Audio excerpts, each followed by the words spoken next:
Hi class, welcome to our pop-up classroom today in my kitchen. We're going to continue our study of the Mexican-American Civil Rights Movement and focus on some key players for that revolution.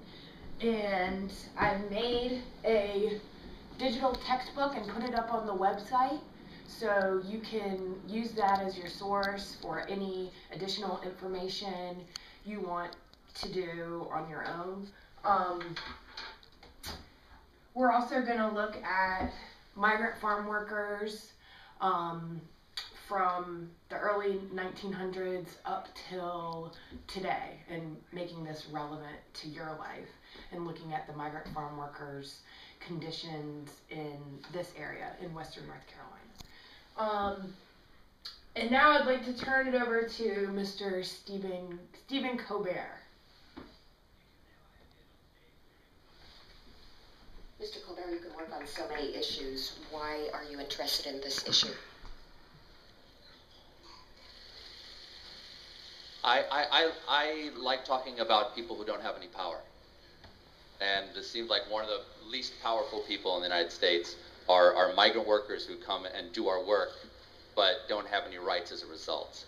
And yet we still invite them to come here, and at the same time ask them to leave. And that's an interesting contradiction to me. And you know, whatsoever you do for the least of my brothers, and these seem like the least of our brothers right now.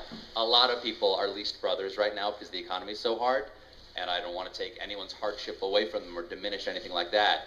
But migrant workers suffer and have no rights.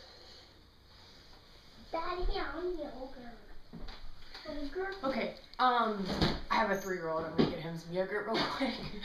But so I guess this is, you know, an important part of history, and you're probably thinking, well, I thought we had this Mexican-American civil rights movement in California, but the history has not been visited. The history has been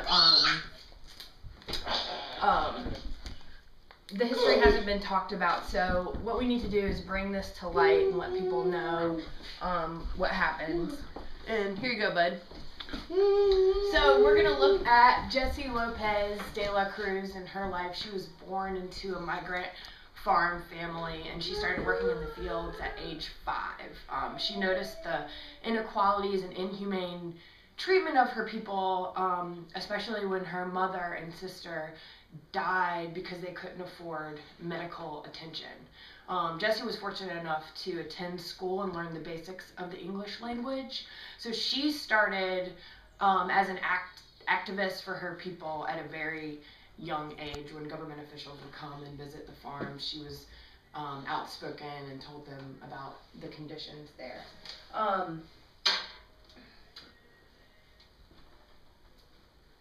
So here on the textbook is all information, a sort of biography of Jessie Lopez de la Cruz.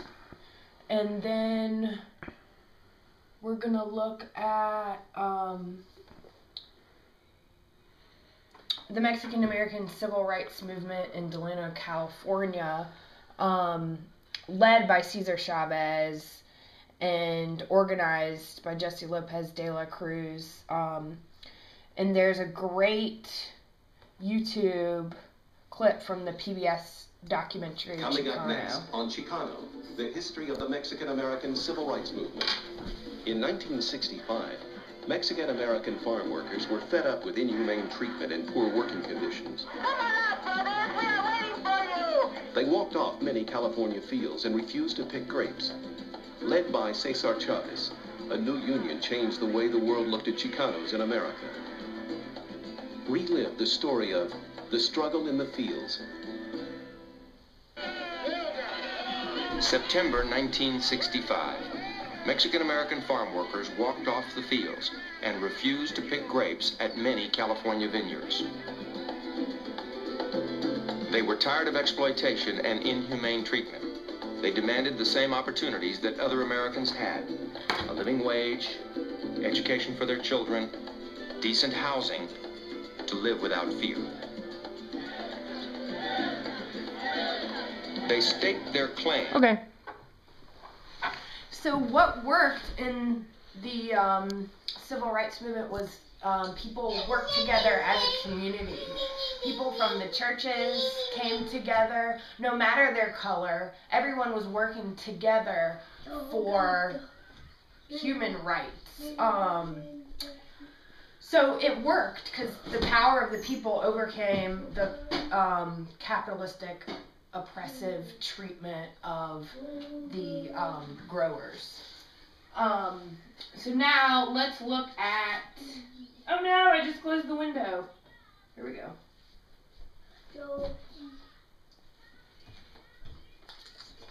Okay.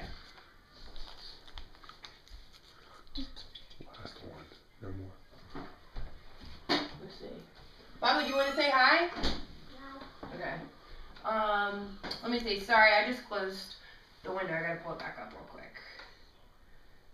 All right. So now what we're gonna look at is we're gonna look at migrant farm workers in our area. There's a huge poultry plant in Morganton, North Carolina that started in the 1980s. They would go to the churches in Florida and pick up refugees from mainly Ecuador and bus them up to Morganton to work at these poultry factories in terrible conditions. And this has all come to light in the Maya of Morganton. He talks about the latest immigrant wave, which started almost unnoticed in the late 80s, but has grown irrepressibly since, speaks with a Spanish accent. Leon's story of immigration shows how the spearheaded fast food chains such as McDonald's and Kentucky Fried Chicken has made for a desperate surge of employees in poultry factories that only a desperate refugee could fill. And it goes into the factory Case Farms, and how the Hispanic population grew 394% in North Carolina, a national increase of 60% in the 90s. And it's still going on today, and unfortunately there's still culture clashes in Morganton. So I want you to go back and research that. Let's see. So what we're going to do with this information is your assignment. I want you to go to our class website. I want you to read over the textbook. I want you to take notes, see what speaks to you, do some of your own research. If there's a word you don't understand, look it up in Wikipedia, write it down. We'll talk about it in class. And then we're going to do this assignment, engaging beyond the classroom. I want to show you this Farm Worker Advocacy Network campaign, and we're going to write letters to the editor of the Asheville Citizen-Times and bring this topic to the surface and get people behind it. And here is more information you can find on the website. Farm Worker Advocacy. So I'll put the link. Farmers Advocacy. I'll put the link on the textbook, so you can just click right on it. And this is called Harvest of Dignity. And here's the campaign that they're wanting people to be aware of and speak out about. In particular, child labor in North Carolina. I've always worked on my family's farm, and I should always be allowed to. But 500,000 children are harvesting our food every day, and most of them aren't the farmers' kids. They're hired laborers working just like adults. Agriculture is the most dangerous industry for kids, but our laws still allow children my age to work in fields. Kids my age are too young to get jobs at the movie theater or the mall, but they are working on huge industrial farms. These kids pick up to 25% of the food that ends up on our plates. Tomorrow, more children will go to work in harm's way, unless you help. It just doesn't make sense. When I get a job one day, I want to work somewhere safe. Help us end child labor in the fields. Okay, so there's the campaign, and we're going to start working on this campaign and take action. And then I want to show you, so here's more of the Harvest of Dignity. Here's things you can write up. Here's key points. Here's facts. In North Carolina, agriculture is the backbone of the economy. Farms bring in $59 billion per year. This makes up 22% of our state, of the state of North Carolina's income. North Carolina agriculture relies on 150,000 migrant farm workers and another 28,000 poultry workers. The conditions in the farm worker camps here in North Carolina have not changed in 50 years. The camps are located out of sight in secluded areas of the state. A lot of times if you notice just driving with your family, if you notice trailer parks in Leicester, a lot of times those are farm worker camps that they keep in secluded areas, and unfortunately they're not really livable or up to code. So there's more information on this Harvest of Dignity website. There's videos of the camps, and there's interviews with actual farm workers, so you can explore that and talk about that in your op-ed letter. Let's see. There's other examples. There's this really cool study students did from University of Texas. They came to Wilson, North Carolina, and lived as migrant farm workers for months.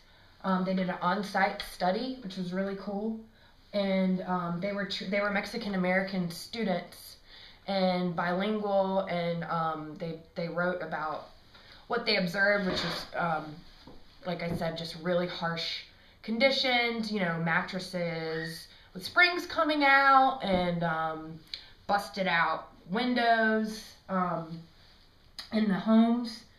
So these are all about the camps they found. They spent 6 weeks in isolated camps picking tobacco, and this was in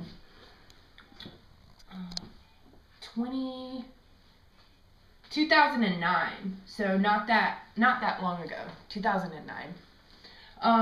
So one of the students worked in a nursery, and it was a 45-minute drive away from civilization. This one is really unfortunate. The last one's with no privacy, only 2 bathrooms for 80 male workers. So it's a big issue, it's a problem. And what I want you to do, I think I might be running out of time for a 15-minute lesson.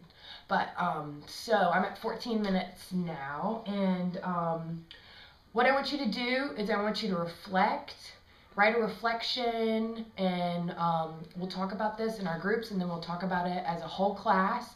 And then tonight, I want you to go on this website. I want you to read these stories. I want you to bring out key points that you want to make to people to share this story, to bring it to light. And come in tomorrow with a rough draft of your letter to the editor or op-ed letter that we're going to work on together. All right, thanks guys. Good luck.